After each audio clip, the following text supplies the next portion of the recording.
My session today is on the NDT of concrete, okay, non-dust testing of concrete. Particularly, I will speak about two very famous techniques that we are adopting, okay, mostly when you go for the assessment of any structure, that is ultrasonic pulse velocity and rebound hammer. So my presentation today is on the basics of the rebound hammer and the ultrasonic pulse velocity. Well, we have done a lot of research actually on the NDT, particularly we have collected so many number of data when I was in United States for a couple of years. So that time my research was pure on the health monitoring structures, health monitoring of bridges in particular. So we have checked, like combining the ultrasonic pulse velocity and rebound hammer, what is the efficiency? What is the rebound hammer when you adopt individually? What is the efficiency?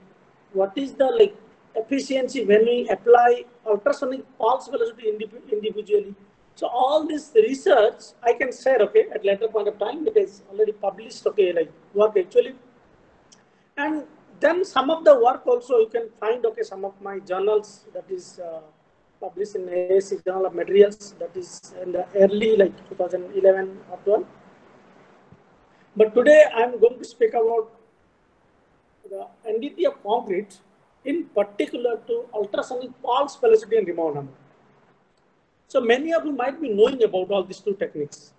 Many of the techniques we know, but these two techniques are very much in common actually. But they are most essential, when you go to the site for any kind of assessment of structures. Without these two techniques, it is difficult for us to go forward, to understand and determine the condition of the structure. So with this in view, when Mr. Bhubalan has spoken to me, I thought, I will speak about the basic of these two techniques. Now, when we say the testing of concrete, well, why there is a testing of concrete is required? Well, we know concrete is a engineering material. The engineering material need to be characterized. We need to understand the properties.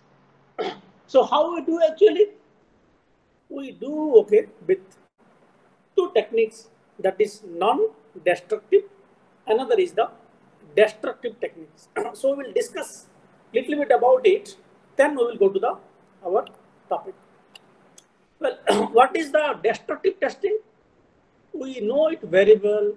We have to literally bring the specimen to failure.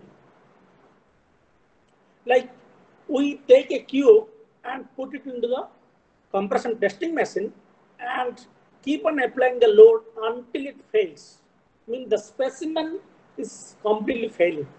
We cannot bring it back to the original position. So that's why it is called destructive testing. Why it is necessary? Well, if there are NDT, why it is essential?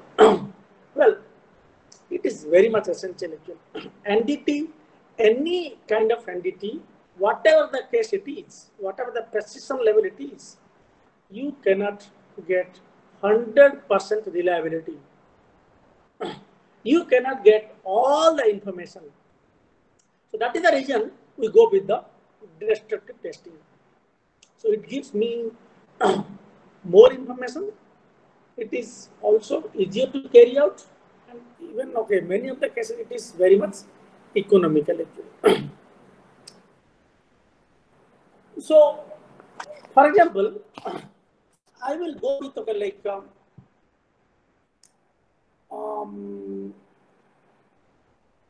I will go with a structure, not necessarily I should speak about the concrete, such as a building actually.